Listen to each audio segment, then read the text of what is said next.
శ్రీ ఆంధ్ర రాష్ట్రీయ ఆదిశైవ అర్చక సంఘం register number 24/1940-41 Guntur జిల్లా సంఘములకు కార్యదర్శిగా పదవి ప్రమాణ స్వీకారం చేస్తున్నాను.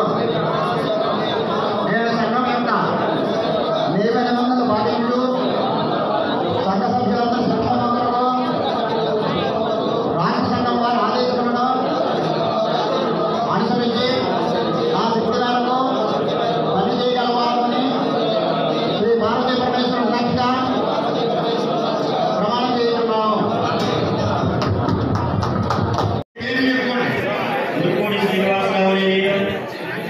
శ్రీ ఆంధ్ర రాష్ట్రీయ ఆదిశైవ అర్చక సంఘము రిజిస్టర్ నంబర్ 24/1940